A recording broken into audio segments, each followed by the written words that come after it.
Two more deaths on Everest bring the number to 8 this season, and there are over 200 successful summits. It is peak season on Mount Everest, and the drama continues. Apparently there is a problem in the icefall where some more ice has fallen from a hanging serac, has stopped teams from leaving base camp for their summit bids, but the weather is settled and the long weather window continues. Many hundreds of people are still making their way or endeavoring to make their way toward the summit. I have a great interview with Explorers Web reporter and journalist Angela Benavides from her home in Spain.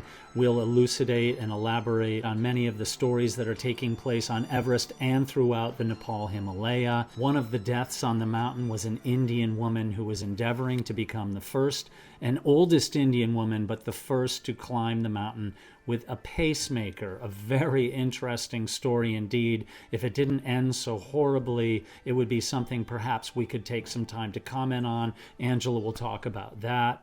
If any of you have been watching my shorts that I've posted, you've also heard about the new record set by Kami Rita Sherpa, who has summited Everest for his 27th time. Incredible. He's 53 years old and still going. And also Kenton Kuhl. He has summited Everest for his 17th time, becoming the person with the most summits for a non-Nepali. And interestingly, a 16-year-old climber, a Chinese girl, Sui Cho Yuan, successfully reached the top of Everest via the South Col route at 5:42 a.m. on May 15th. It is an interesting time indeed when the Mount Everest season is in its peak, and Angela Benavides today has informed me that she has already written 4 stories, and I'm sure her day or evening, because she's about 5 hours ahead of me, is probably still going strong as the stories continue to unfold and evolve on Mount Everest, Dhaulagiri, and beyond. And after the interview with Angela, you're going to want to stick around because I'm going to give the results of 2 amazing polls that I did on Everest Mystery. The answer is coming up after the interview before the end of this video, and another poll question. Before we get to the interview with Angela Benavides from Explorers Web, I want to let the Mallory and Irvin sleuths know that I'm working on an awesome story about Mallory and Irvin, about the mystery, and that story should be ready by the 99th anniversary of their disappearance, which is on June 8th of this year. And boy, have things really changed since then, wherein in 1924, after the death and disappearance of Mallory and Irvin, it took weeks for the news to reach home. Now the news is instantaneous, and Angela has said that Everest, it's changing so much that people have right at their pockets the ability to post instantly on Instagram, Facebook, YouTube, and text their families literally, or call their families from the summit of Mount Everest. It's really an immediate age. Angela has called it the industrial age of mountaineering, and it surely rings true here. We began our conversation talking about social media and how instantaneous it is, and then we moved on to talk about some of the important stories that are taking place on Everest and throughout the Nepal Himalaya. Here's my conversation with Angela. Enjoy. What I find it hard to explain is that if you ask me, oh, well, there's a record number of people, there are lots of summits, no one has yet posted on super big traffic jams. There might be, but if they are, no one's speaking about them, right? You have teams trying to coordinate in order to avoid them. We have a beautiful long summer window right now, and yet we have news of people passing away every single day, which is, you know, when you see it from an informative point of view, it's just information, but the huge drama behind someone dying on a mountain, it's enormous for the families, for the friends, the people involved, engage with them, even on social media, right? It's well, it's hard, and then sometimes we are like, sorry for my bad English, it's like it's dehumanized in the sense that it's just okay, yeah, so just someone else dying because he shouldn't be there. We involuntarily tend to surprise ourselves with moral judgment, which is unfair, of course, right? We had this, there was an Indian woman who passed away today, and it's really sad. And she wanted to be the first person summiting Everest with a pacemaker. So it didn't work, obviously, but I don't know. It's so easy to surprise yourself because it's not something you do on purpose, right? It's just the automatic reaction. And, oh, what were you doing there with a pacemaker?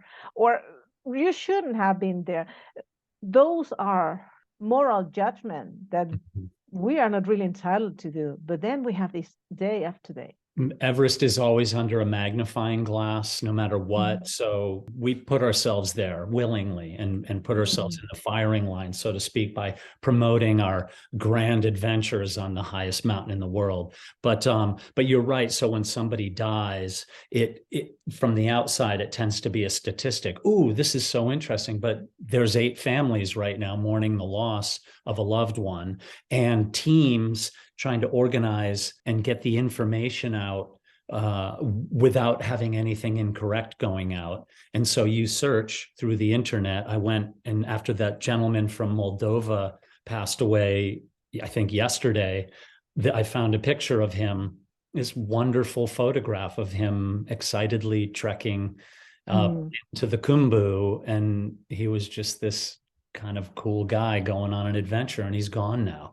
And it is a lot of drama, but there's also a lot of successes. I read that on climbing the 7 summits, they had 44 ascents, successful ascents. Furtenbach has 100% summit success right now. So there's a lot of good things, as you're saying, happening. But can you give me a little rundown of, you had said Dhaulagiri, there was a rescue there. Okay, so right now what we have on Dhaulagiri is a quite popular climber from Spain. His name was Carlos Soria. He was 84 years old, and he was attempting Dhaulagiri stubbornly for, I think it was the 14th time. But he was injured on Dhaulagiri very high up at some 7,700 meters, which was right below the summit area. At the end of the traverse, that's a very dangerous, a very bad place to have an accident, and that's what happened. It was apparently someone slipping down and a piece of fixed rope which went loose, something, but enough to break his leg, and then he had to be rescued down, right? And as I said, he was the short story is that he was finally airlifted today to hospital from Camp 2, where he will be well cared of and well treated.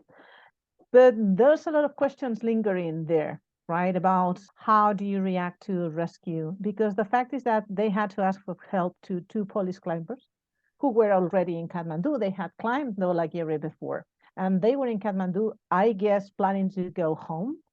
But they asked for the help. They airlifted and dropped them on Camp 2. And they had to contribute to the rescue, which is great. I mean, they're amazing people. And it's not the first time they are willing to give a hand to someone in trouble. And they're very strong. Both of them are extremely strong. But then you say, okay, there were more people on the mountain. There are lots of details that we don't know. Was there no one else to help? Was maybe the people willing to help not skilled enough for such kind of rescues? Was Carlos not supported enough? Apparently he was, right? He always said that, yeah, I'm climbing with a lot of Sherpas, but that's what we do in order not to ever need help from anyone else. But then an accident took place and he needed help, and his team was not enough. So, well, let's see how this unfolds, because we have the rescue with a happy ending, and now what we have is a story behind and some open debate that I think it's healthy, it's necessary. That, okay, with such a blooming industry, the 8,000ers, and that's only my point of view. Yeah.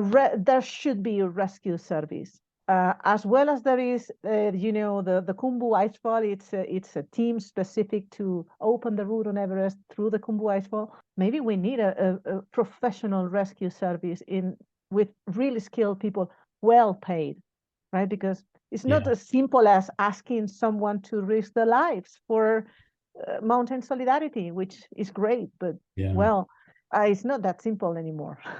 That's Dhaulagiri. On Makalu, we have another rescue, at least one other rescue, but there were some other people in trouble.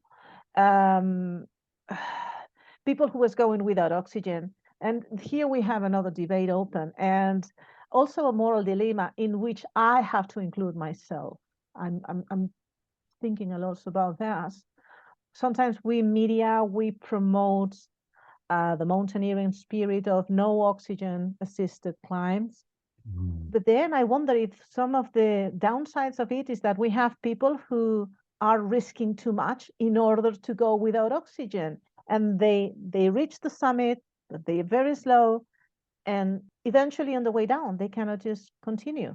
So, well, I wonder where that pressure from media, from the community, might have this somber side too. Yeah. But we have that on Everest. Well, there's I don't know how many summits.